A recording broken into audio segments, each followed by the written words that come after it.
দেশ এবং প্রবাসে যে সমস্ত ভাইরা আছেন অবশ্যই আমার চ্যানেলটি সাবস্ক্রাইব করবেন, পাশে থাকবেন এবং ভিডিওটি শেষ পর্যন্ত দেখবেন।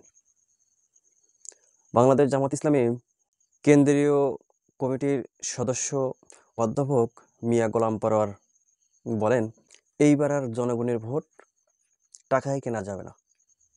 যদি এই টাকাকে যদি ঠেকাইতে পারে তাহলে জামাত ইসলাম ক্ষমতায় যাবে নিশ্চিত।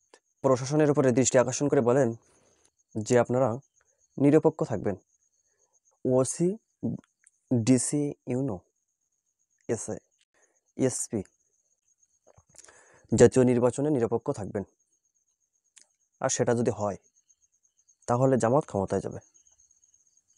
জনগণের ভোট টাকায় কেনা যাবে না, জনগণের ভোট বিরানি দিয়ে কেনা যাবে না। জনগণের ভোট যাকে খুশি তাকেই দিবে। অধ্যাপক মিয়া গোলাম পরোয়ার বলেন, চলুন তার ভিডিওটি দেখে আসি, সাথে থাকুন। ভোটের আগে ওই 200-500-1000 টাকা এক প্যাকেট বিরিয়ানির জন্য আমরা কখন নিজেদের চরিত্র বিবেককে বিক্রি করে দিতে পারি না। প্রিয় ভাইরা আমার, প্রশাসনকে আমি নিরপেক্ষ থাকতে বলি। ওসি সাহেব, ইউনো সাহেব যারা আছেন, ডিসি সাহেব, ডিআইজি, প্রত্যেকের সাথে আমার কথা বলেছি। একটা দলের পক্ষে আপনি কখনো পক্ষপাতিত্ব করবেন না। আমাদের কোনো পক্ষে আসার দরকার নাই, আপনি নিরপেক্ষ থাকবেন। কি বলেন, ঠিক কিনা? সরকার নিরপেক্ষ, প্রশাসনকে নিরপেক্ষ থাকতে হবে। তা না হলে দলীয় স্বার্থে অন্যকে চাপ দিয়ে দলে আনা, ভোট কেটে ভোট কেন্দ্র দখল করে দিনের ভোট রাতে করলে কি পরিণতি হয় দেখেছেন না? প্রধান নির্বাচন কমিশনকে জেলে যেতে হয়েছে, প্রধান বিচারপতিকে জেলে যেতে হয়েছে, বায়তুল মোকাররমের খতিবকেও পালা যাইতে হয়েছে। ফলে ওসি, ডিসি, এসপি এখন ওই আন্তর্জাতিক ট্রাইব্যুনালে পুলিশের কমিশনাররাও এখন চোখের পানি ফেলতেছে। Furniture just smarter, JMG furniture.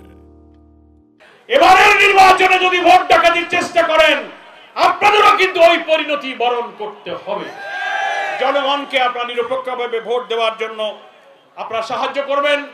আপনারা কি টাকার সামনে বিবেককে বিক্রি করে দেবেন? মা বোনদেরকে বলি, টাকা আনলে ফেরত দেবেন।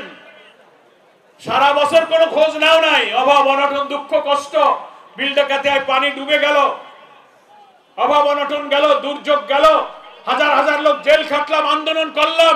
এই ডুমুরিয়া ফুলতলার হাজার হাজার লোক খুলনা জেলখানা আমার সঙ্গে দেখা হয়েছে কিনা বলেন? আজকে যিনি প্রার্থী, তারে কি কেউ কখনো জেলে দেখেছেন? অত্যাচারের বিরুদ্ধে কোনো আন্দোলন সংগ্রামে নাই। এখন এসে উনি বলবেন টাকা নাও। টাকায় কখনো সত্যের সৈনিকরা বিবেককে বিক্রি করে দেবে না। আপনাদের প্রত্যেক ওয়ার্ডে মা বোনদেরকে বলবো, এই সত্য কথা প্রচার করবেন। ভোটের আগে ওই 200-500-1000 টাকা এক প্যাকেট বিরিয়ানির জন্য আমরা কখন নিজেদের চরিত্র বিবেককে বিক্রি করে দিতে পারি না। ইনশাআল্লাহ যদি আল্লাহ তাআলা নতুন বাংলাদেশের জন্য আমাদেরকে কবুল করেন, তো আমাদের দুঃখ কষ্ট অভাবের জন্য সেই নতুন বাংলাদেশেই আমরা আমাদের সিদ্ধান্ত গ্রহণ করে এই দুঃখ কষ্ট আমরা ইনশাআল্লাহ লাঘব করব।